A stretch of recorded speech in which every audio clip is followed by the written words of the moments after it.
오늘 이 본문은 예레미야 선지자를 세상에 보내시면서 어떤 현상이 일어날 것인지 미리 알려주시고 또 그 현상에 보여진 대로 하나님이 이 시대를 어떻게 심판해 나가실 것인지 다 세상 사람들에게 알도록 말하라고 하십니다.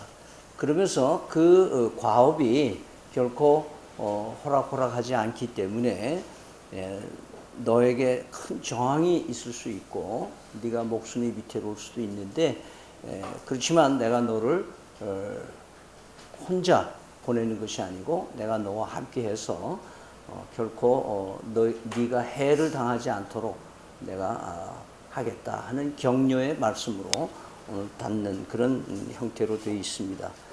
먼저 하나님은 하나님의 말씀을 듣고 보게 해 주시는 하나님이신 것을 보게 됩니다.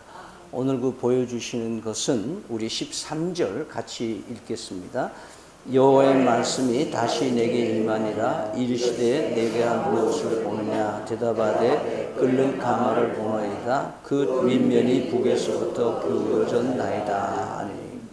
자, 우리 지난번에는 그 살구나무, 영어로는 almond tree라고 되어 있습니다.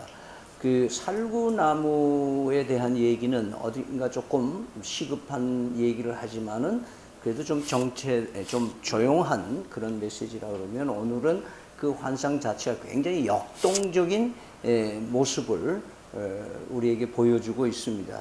그래서 이것을 보여주는 보는 것을 예레미야가 그 본 것을 오늘 기록한 것을 보면은 예레미야가 하나님이 보여준 것을 아주 관찰력이 뛰어나게 봤다 하는 것을 알 수 있겠습니다.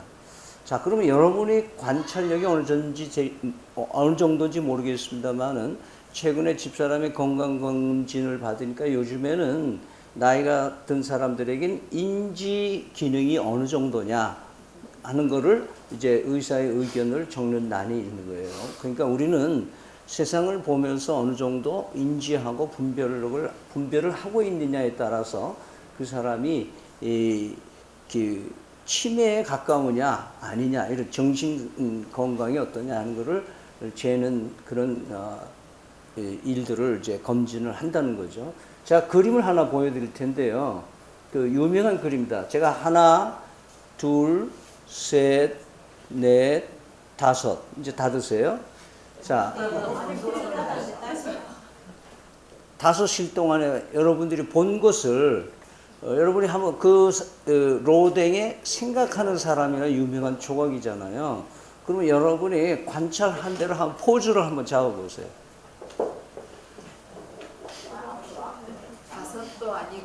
자, 너무 빨리 없어졌어요. 한 번 더 보여드려요? 네, 그래, 한 번 더 보여드릴게요. 하나, 둘, 셋, 넷, 다섯. 그만. 자, 한 손은 어디 있어요? 이 왼쪽 손은 어디 있어요? 왼쪽 위에 있고, 또 오른쪽 손은 턱을 고이고, 팔꿈치는 왼쪽 무릎에 올라가 있죠. 이게 쉽겠어요? 어렵겠어요? 상당히 어려운 거예요. 그러니까 이 로댕이 고뇌하는 인간의 모습을 그릴 때 그냥 편안한 모습이 아니고 굉장히 힘든 고통의 모습을 우리에게 보여줍니다. 제가 이것을 예를 들면 우리는 세상을 볼 때에 인지하는 보는 것을 습득하는 것이 어느 수준이냐. 그래서 예레미야는 오늘 그 끓는 가마를 보면서 끓는 가마입니다. 그리고 뭐예요? 그 다음에는 뭔가 끓고 있습니다. 그죠? 또 그 다음에는 기울어져 있습니다. 그 다음 또 북으로부터 남쪽으로 기울어져 있다는 거예요. 자, 여러분 집에서 아침에 일어나면 동서남북이 어딘지 어떨 때는 뭐야? 삭갈리잖아요. 예? 그런데 이 예레미야는 이 장면을 딱 보고 뭐예요? 방향까지 관찰해내는 그런 모습을 보는 겁니다. 다시 말해서 세상을 보는 시각이 하나님의 말씀을 보여줄 때에 그것을 제대로 볼 줄 아는 예레미야의 시각을, 인지력을 우리는 오늘 생각하게 되는 것이죠. 따라서 오늘 하나님께서는 우리에게 엄청난 일들을, 세상에 돌아가는 일들을 보여주고는 있는데 우리의 인지 능력은 어느 정도 되느냐 이거예요. 그럼 계속해서 우리는 착시 현장으로 그냥 그렇거니 하고 넘어가면서 살아가느냐 이거죠. 그래서 여러분들이 그 4.13 남북회담을 보면서 어떤 시각으로 그걸 보았느냐. 그리고 5월 12일 북미 회담을 보면서 또 어떤 시각으로 보고 있느냐. 그 다음에 4.13 지방선거를 통해서 우리는 어떤 시각으로 보는가. 하나님의 역사 속에서 크고 작은 일들을 우리에게 대소사를 통해서 이렇게 보여주시는 일들이 있는데 그 보여주신 것을 왜 그것을 보여주시는지 의도에 따라서 내가 관찰해내고 있느냐 아닌 거예요. 근데 우리는 이 매스컴이 보여주려고 하는 그것만 보고 우리는 다 봤다라고 생각하고 인지하고 살아가기 때문에 우리는 뭐예요? 권력을 쥔 사람들에 의해서 조종당하고 맨날 사는 거예요. 이런 크리스천들이 더욱 그런 거예요. 그러니까 우리가 하나님이 보여주시려고 하는 그 보여주시는 것을 예레미야가 본 것 같은 그런 인지 능력을 가지고 볼 수 있어야 된다 그 말이에요.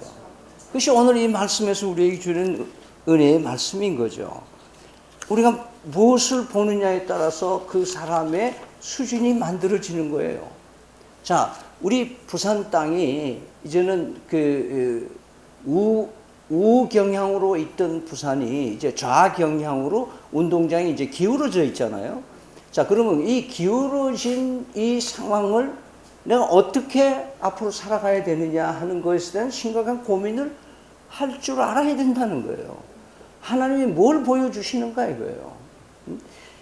그래서 우리는 이 한편으로 기울어진 상황을 보면서 우리 그리스도인들이 기득권 내 한국 교회가 기득권자들의 빌 붙어가지고 그냥 조사오니 하는 착시 현상으로 그냥 살아온 것이 우리가 보여질 수 있어야 된다 그거예요. 이것을 읽어내지 못하면 우리는 좌경향이 된 그 빼딱한 세상을 빼딱하게 또 보면서 빼딱하게 인생을 살아가는 잘못된 인생을 살아가는 것이다. 자, 여러분 배가 한쪽으로 기울면 어떤 현상이 일어나요? 침몰되잖아요. 세월호 봤잖아요. 그러면 좌로 쏠리든지 우로 쏠리든지 그 배가 침몰되지 않는 것은 거기에 뭐예요? 평형수라는 게 있잖아요. 평형수. 그래서 우리는 그리스도인은 좌로 가든 우로 가든 사회학자들의 얘기에 의하면은 앞으로 10년 동안은 좌편향의 정부가 이끌어 나가는 거는 뭐 그는 인지해야 될 거예요. 그러니까 지금 클릭이 돼서 우로 평양으로 가려면은 10년은 있어야 된다는 얘기인데 그 다음에 10년 후에 우로 되면은 또 어떻게 해야 되느냐 이거예요. 그러면 좌로 되면 좌에다가 다 심어지고 우로 되면 우로 다 심어되고 그럼 그리스도인과 하나님의 사람들은 어떻게 사는 거냐 이거예요. 여러분 그 이문열의 소설 가운데 보면은 이 옛날 6.25 사변이 나가지고 판문점 근처에 있는 장마루촌이라는 마루 이 동네에 밤에는 인민군이 들어오고 낮에는 국군들이 들어오는 거예요. 그럼 밤에 제일 무서운 게 뭐예요? 후라시를 얼굴에 대고 딱 했을 때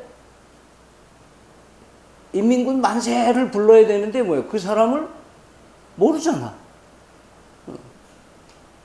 그러니까 말을 못하는 거예요. 오늘 우리는 이 세상에서 살면서 내 인생에 하나님이 나를 그리스도를 믿고 좌우로 치우치지 않는 정도로 갈 수 있게 해주신 하나님의 은총이 뭐냐 이거예요. 사명이 뭐냐 이거예요. 우리가 평형수 노릇을 해야 되는 거예요. 평형수 노릇을 해줘야 되는 거예요. 교회가. 그러니까 좌에서 너무 좌로 가지 않도록, 우에서 너무 우로 가지 않도록, 국민을 우롱하는 일이 없도록 기도하는 일이 평형수를 더 튼튼하게 해서 이 나라가 좌초하지 않도록 하는 사명이 우리에게 있음을 얘기를 하고 있습니다. 또 이번에 지방선거를 통해서 정치인들이 하는 말이 굉장히 그럴듯한 말이 하나 있어요. 백성이 무섭다. 그죠? 백성이 무서워. 왜냐하면 백성들이 투표하니까 이런 현상이 나온다 이거예요. 그래서 백성이 무서운 건 어디서부터 시작되는 거예요? 우리나라 때법이라는 게 있잖아요. 머리띠 두르고 아시아시아 하면 뭐예요? 정상적인 법도 바꾸게 되잖아요. 그것이 촛불 혁명으로 갔다가 혁명이란 좋은 일을 붙여가지고 촛불로 가잖아요. 촛불로 이어지면서 새로운 정부가 나오면서 지금 전체 백성들의 소리가 이번에 지방선거로 그렇게 나왔다. 그러니까 우편에 있는 사람들 생각은 뭐예요? 백성들이 무섭다. 근데 여기에 문제가 있어요. 지지를 받은 사람도 백성이 무섭고 지지를 받지 못한 사람도 백성이 무서운데 이 사람들이 뭐가 빠져 있냐면 하나님을 무서워하지 않는다는 거예요. 하나님을 무서워하지 않는다는 거예요. 이것이 그리스도인들이 봐야 할 볼 거를 봐야 하나님이 보여주시는 건 뭘 보여주시냐면 하나님을 무시하고 하나님을 도외시하고 하나님이 없다고 살아가는 많은 사람들에게 하나님이 이 역사 속에서 말씀하고 있다는 것을 잊지 마시기 바랍니다. 두 번째는 오늘 이 환상을 통해서 우리 하나님은 이 일에 대해서 엄중하게 심판을 하실 것을 얘기를 하고 있습니다. 자, 14절, 15절을 같이 읽습니다. 시작. 여호와께서 내게 이르시되 재앙이 북방에서 일어나 이 땅의 모든 주민들에게 부어지리라. 내가 북방 왕국들의 모든 족속들을 부를 것인즉 그들이 와서 예루살렘 성문 어귀에 각기 자리를 정하고 그 사방 모든 성벽과 유다 모든 성읍들을 치리라. 여호와의 말이니라. 자, 북에서부터 끓는 가마가 기울어져서 남쪽으로 향하고 있는 것을 하나님은 뭐예요? 해석까지 해주시는 거예요. 그래서 북방에 있는 여러 나라들이 그때 그 당시에는 아수르가 북을 지배하고 있었는데 아수르가 힘이 약해지면서 북방의 다른 나라들이 결합이 되면서 블레셋이라고 하는 대단한 나라가 새로 형성이 됩니다. 그래서 그 블레셋이 이제는 급하게 쏟아져 나와서 유다를 망하게 할 것이다 라는 의미를 얘기를 해주시는 거라는 거죠. 그러면서 이 하나님께서 이런 역사의 주관자가 보여주시는 그 내용들을 우리가 이 시대에 본다면 대단히 중요한 시사점이 있다. 어느 나라가 어느 나라고 얘기는 할 수는 없지만 또 해서도 안 되지만은 오늘 이 유다와 예루살렘에 처한 상황은 그렇다는 거예요. 그러면서 여기에 그 성문 어귀에 자리를 잡았다. 이게 뭐예요? 침략군들이 성문 어귀에 자리를 잡았다. 이 말은 그 당시의 도시 형태는 성곽이 있고 성문이 있습니다. 그러면 이 성문이라는 데는 뭐 하는 곳이냐면 사회, 경제, 문화, 정치 모든 것들이 뭐예요? 이 성문 어귀에서 일어나는 거예요. 장도 거기서 쓰고 정치적인 토론도 거기서 나오고 거기서 모든 게 나오는 거예요. 그러니까 성문을 뺏으면 뭐예요? 그 도시를, 그 성읍을 점령했다는 의미인 거예요. 오늘 이것이 부어진다는 말씀은 뭐예요? 굉장히 갑작스럽게 일어나는 것이다. 하나님은 오래전에 계획하고 계셨지만 너희들이 느낄 때에는 뭐예요? 어느 날 갑자기 이런 일이 일어날 것이다라는 시급성을 얘기를 하고 있습니다. 따라서 우리 시대에 살아가는 우리들에게 주시는 하나님의 경고의 말씀은 지금 이런 하나님의 진노와 징계하심이 곧 우리에게 있다는 거예요. 그것이 예수님이 지속적으로 얘기하신 내가 너희들이 본대로 다시 오시라고 하는 재림의 메시지가 그 말입니다. 자, 그러면서 하나님께서는 오늘 예레미야에게 왜 그러면 그렇게 벌을 벌어드릴 수밖에 없었냐? 왜 그렇게 재앙을 벌어드렸느냐? 원인까지도 말씀해 주세요. 16절 같이 보죠. 16절. 시작. 무리가 나를 버리고 다른 신들에게 분향하며 자기 손으로 만든 것들을 절하였은즉 내가 나의 심판을 그들에게 권고하여 그들의 모든 죄악을 징계하리라. 자, 선고한다는 말은 어떤 벌을 받아야 될 건지를 선포한다는 얘기고, 징계라는 것은 알아차리도록 벌을 준다는 말이잖아요. 자, 그러면 이런 일들을 하나님이 하시는데 왜 그랬느냐, 왜 그렇게 하시느냐 하는 거예요. 그것은 하나님을 무시하고 없다고 하는 사람들이 만들어내는 문화다 이거예요. 문화다. 자, 하나님이 없으니까 인간의 마음은 뭐예요? 그 안이 텅 비게 되는 거예요. 공허한 거예요. 그러니까 하나님을 대체한 다른 것으로 그 속을 채우려고 하는 거예요. 그래서 하나님이 없다고 하는 사람들의 특징이 뭐냐면은 다른 대체한 신들을 찾는 거예요. 뭔가 이 허전한 공허함을 메우지 않으면은 견딜 수 없는 그 불안과 초조함이 현대인들에게 있음을 얘기를 하는 것이죠. 옛날에는요, 굿판으로 가세가 기울어진 사람들도 있고, 제가 중학교 은사 되신 영어 선생님 한 분은 자기 아버지 장례를 너무너무 그 빚을 내가지고 하는 바람에 빚더미에 쓰러진 그런 폐가한 사람들도 있어요. 자, 그럼 이 시대는 어떠냐? 이 시대는 소위 말하는 물신의 시대다 이거예요. 그러니까 공허한 것을 뭘로 채우느냐 하면은 돈이라고 하는 맴몬이라고 하는 신을 섬기는 거예요. 그래서 모든 인생에 풀어가는 길들이 전부 돈으로 풀어요. 그러니까 오죽하면 교회마다 문제가 생기면 무슨 문제가 생겨요? 돈에서 문제가 생겨요. 그러니까 교회마저도 뭐예요? 하나님을 잊어버리는 거예요. 요즘에 왜 우리 목사들이 타락하고 빨리 망가지느냐? 이런 얘기를 해요. 난 맞는 말이라고 해요. 하나님은 사랑이라는 것만 강조하는 거예요. 예수님을 사랑하는 것만 아는 거예요. 그러나 하나님이 거룩하시고 심판의 하나님이시고 예수님을 두려워하지 않는다 이거예요. 하나님을 무서워하지 않는다는 거예요. 그러니까 제멋대로 사는 거예요. 그러니까 하나님을 부정하는 사람이나 하나님을 우습게 여기는 사람은 그것을 채우기 위해서 하나님은 대체물로 물질을 갖는 거예요. 많은 사람들이 지금 고령화되면서 의지하는 것은 오직 통장이요, 의지하는 것은 연금이요, 의지하는 게 그거예요.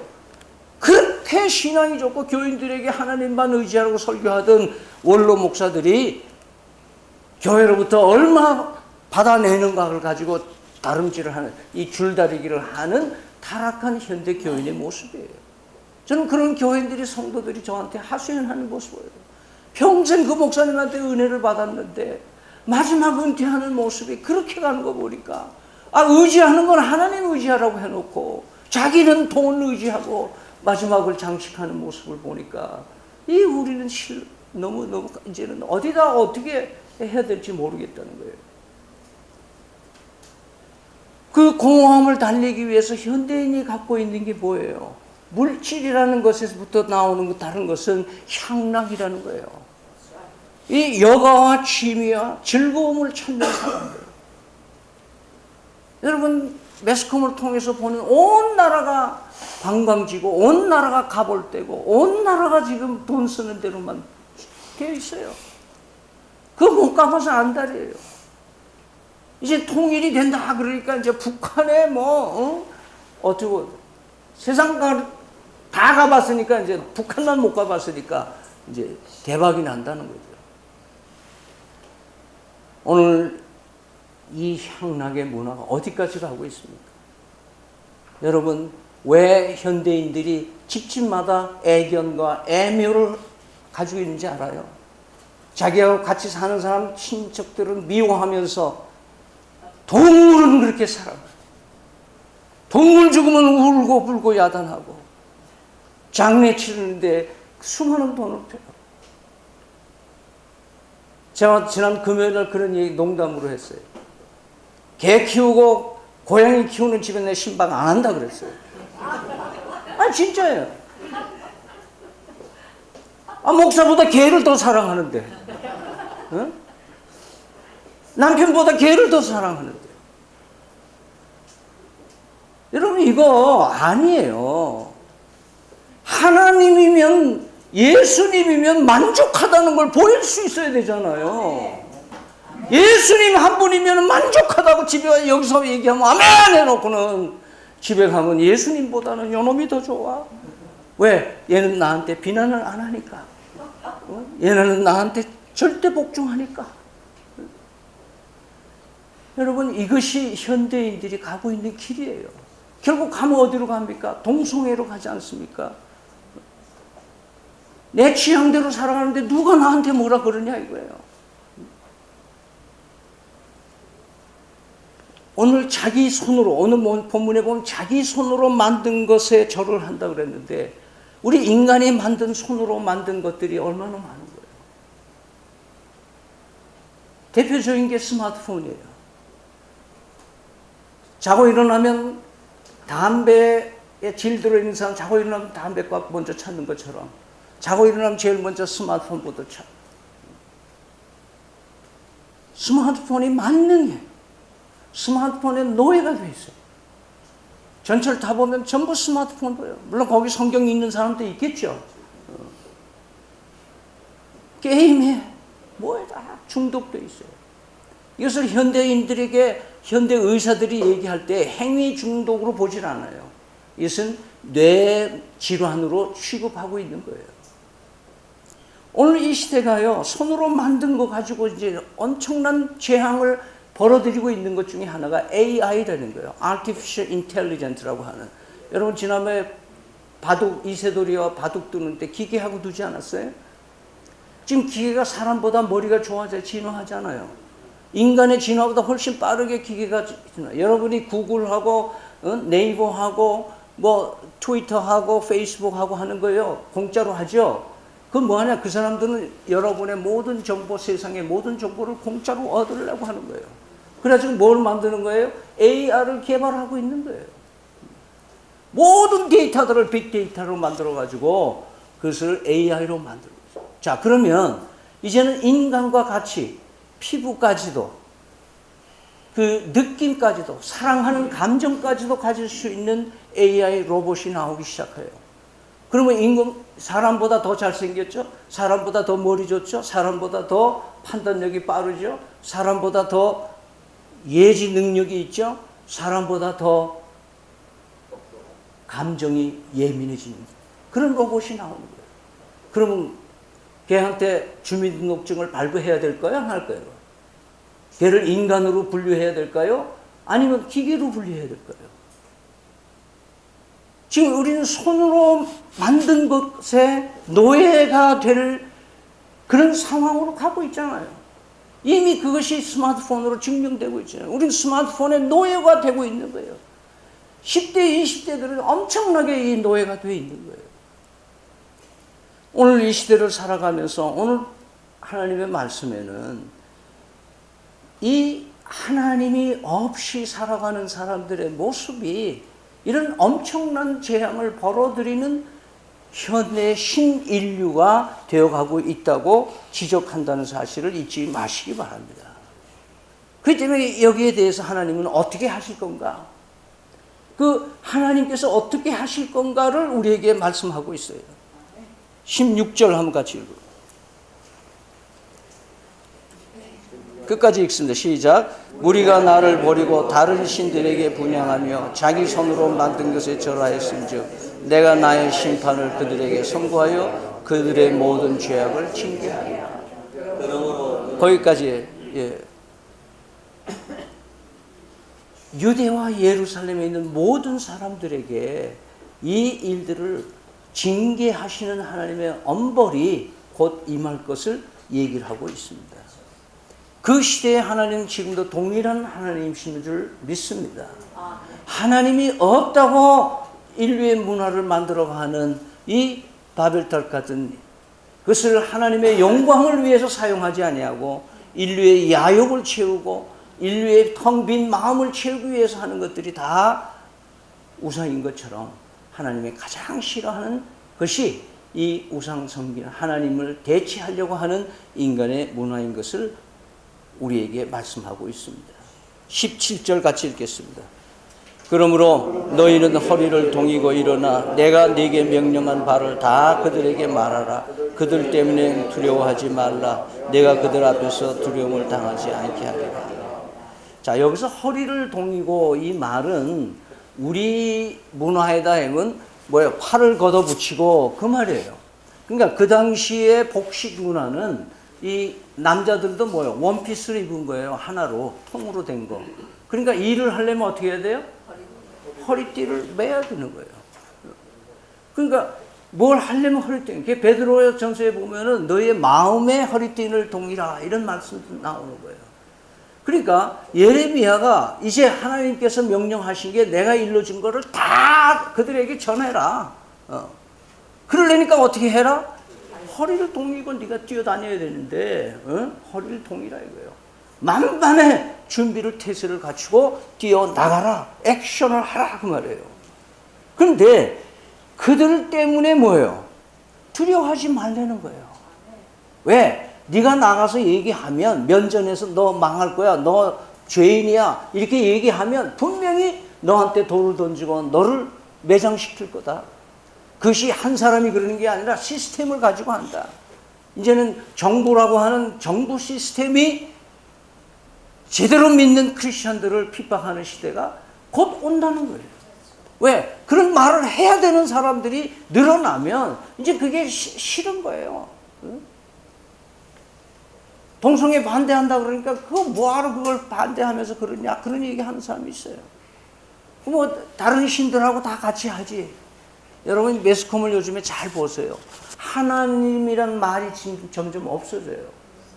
제가 가끔 얘기할 때 예수란 말을 안 하고 하나님이란 말을 한다. 그래서 제가 그를 우리가 하나님 말보다는 예수 말을 더 하자. 예수님의 말을 더 하자는 게 제 얘기였어요.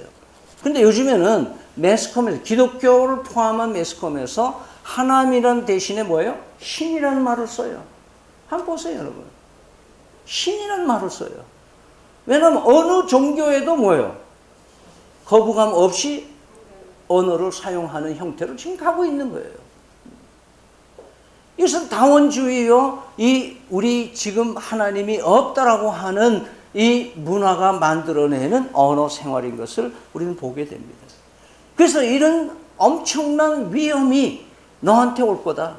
네가 바른 말을 하면 분명히 너는 채찍에 맞을 것이고 감옥에 갇힐 것이고 이제 우리가 예레미야를 계속 봅니다만은 엄청난 핍박을 받습니다. 그런데 오늘 하나님이 뭐라 그래요? 두려워하지 말라. 내가 너를 두렵게 하지 않겠다. 그러면서 18절 같이 읽어요. 보라, 내가 오늘 너를 그 온 땅과 유다 왕들과 그 지도자들과 그 제사들과 그 땅 백성 앞에서 견고한 성읍 새기든 노성벽이 되게 하였음즉.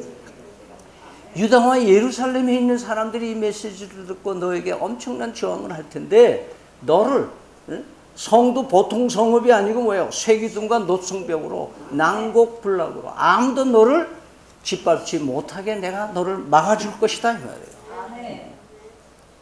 그러면서 19절 같이 읽겠습니다. 그들이 너를 치나 너를 이기지 못하리니 이는 내가 너와 함께하여 너를 구원할 것임이라 여호와의 말이니라. 바로 하나님께서는 어떻게 우리를 복음 전하는 자, 바른 말 하는 자, 진리에 서는 자를 보호하시느냐? 하나님이 함께 해주신다는 거예요. 그러니까 이 세상에 이런 타락하는 현상에서 이길 수 있는 전략은 뭐냐? 하나님 자신이다 이거예요. 하나님 자신이다 이거예요. 하나님을 모시고 사는 사람, 하나님을 두려워하는 사람, 하나님을 붙들고 사는 사람, 그런 사람은 하나님이 책임져 주신다는 거예요.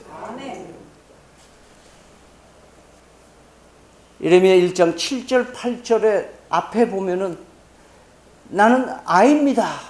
그 18, 20살 된 예레미야가 내가 어떻게 그런 일을 감당합니까? 라고 얘기할 때 8절에 같이 읽습니다. 시작. 너는 그들 때문에 두려워하지 말라. 내가 너와 함께하여 너를 구원하리라. 나 여호와의 말이라. 그러면 하나님이 우리와 어떻게 함께 계십니까? 구약 시대는 그냥 하나님께서 현현하셔서 그냥 함께 하시지만은 이 시대는 어떻게 해요? 예수 그리스도를 통해서 하나님이 우리와 함께 임재하신다고 하시지 않습니까? 마태복음 1장 23절에 보라 처녀가 잉태하여 아들을 낳을 것이요 그의 이름은 임마누엘이라 하리라 하셨으니 이를 번역한즉 하나님이 우리와 함께 계신다. 예수 그리스도를 이 땅에 보내주셔서 예수 그리스도를 믿으면 하나님 아버지께서 우리와 함께 계시고 성령 하나님이 우리에 내주하여 주시고 예수 그리스도 삼위일체 되신 하나님이 우리 안에 거하신다는 거예요. 임재해 주신다는 거예요.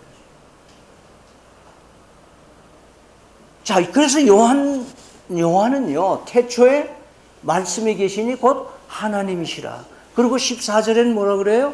그 말씀이 육신으로 오셔서 육신 가운데 계시니 곧 우리 독생자 예수 그리스도시다. 그러니까 예수 그리스도를 모시면 말씀이 우리 속에 있고 말씀이 우리 안에 있으면 하나님이 우리와 함께 계신다는 거예요. 그런데 예수를 구주로 믿어야 하나님과 함께 계시는 거예요.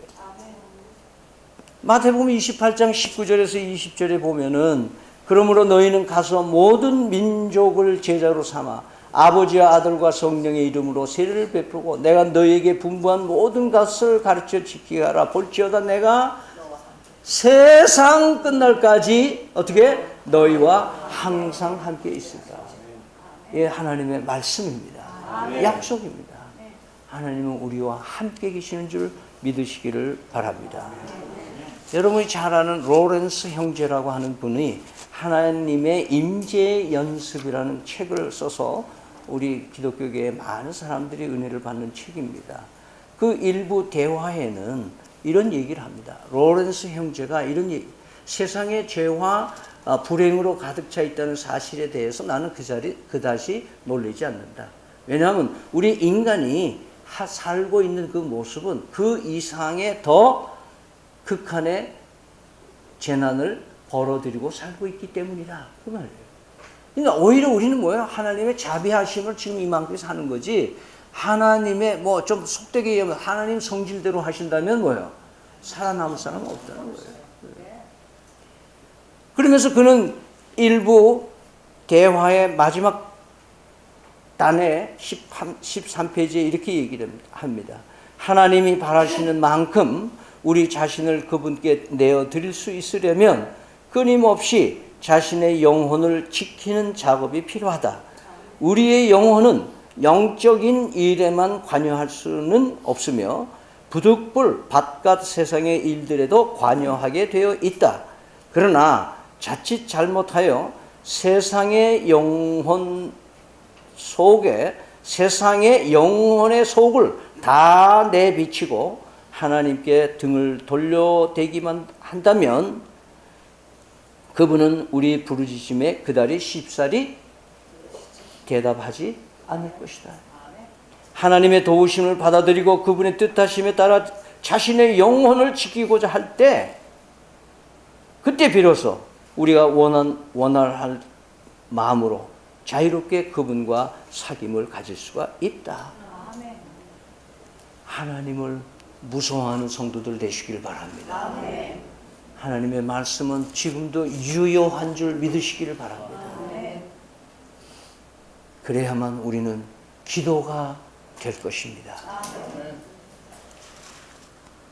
지금은 우리 주 예수 그리스도의 은혜와 살아계신 하나님 아버지의 극진하신 사랑과 성령의 교통하심이 하나님을 두려워하고 세상을 향한 하나님의 메시지를 복음으로 온전히 채워서 저희들을 통하여 하나님의 말씀과 이웃의 진리가 전달되도록 살기를 다짐하는 사랑하는 성도들 머리 위에 영원토록 함께 하시옵기를 간절히 축원하옵나이다. 아멘.